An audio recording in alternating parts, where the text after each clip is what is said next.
I play Bridget, who is an uninspired 30-something who dropped out of college and hasn't really done much with her life.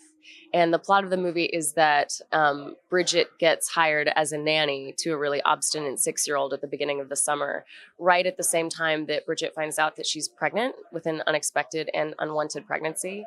And Bridget decides to get an abortion. And so the whole movie is about the juxtaposition of taking care of other people's children during the day while having just made the decision not to have kids on her own. Well, I feel like abortion stories are usually portrayed in the media as having traumatic circumstances surrounding them. That either, the circumstances about becoming pregnant, there's a lot of drama, or there's like a great deal of unhappiness, and then the decision to actually have an abortion is always really fraught. And sometimes, women will change their minds at the last moment.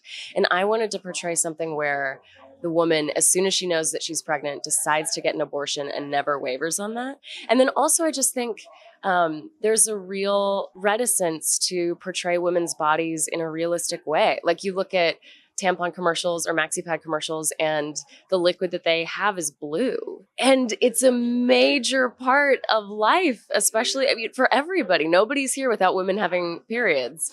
And it's something that from the time that we're really young, we're taught to hide and to make sure that nobody knows that it's happening, and to be really discreet when you carry a tampon to the bathroom. And I thought, by nature of this story, that it needed to show women's bodies realistically and what women deal with all the time.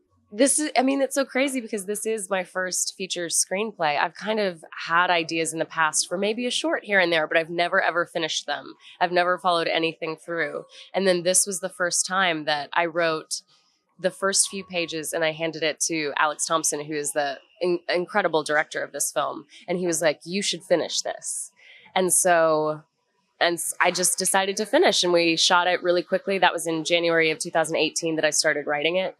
And I think I had a first draft 3 months later, and we were shooting the film 3 months after that. And so it was really just, I don't have much training in writing other than I was an actor primarily before that. And so I've read many, many scripts. So I kind of knew about, what I wanted to see in film, and I just decided to give it a shot. I think the final scene, you've seen the movie, but the final scene between Bridget and Franny, just because it's really emotional, and we shot that on our actual last day.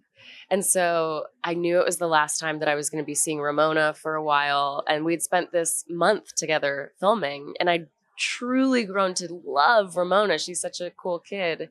And saying goodbye to her both in the film and then in real life at the same time. It was really, really sad. It was a sad day. I have an idea for a next script, which is just like the very seed of something. But it involves high school girls and kind of the culture around that. And then we'll go around, we'll promote the film. Hopefully we'll go to some other really exciting festivals. And I think Alex and I are going to continue to work together. I would love it if women who saw this film, whatever they might feel a certain amount of shame for, whether it's bodies or choices, that this movie helps women to feel less shame. And in general, that it helps people walk away with more empathy for other people, because you don't know what's going on in somebody's personal life. It may seem like a great summer, but in actuality, there could be a lot of really conflicting emotions happening for a person.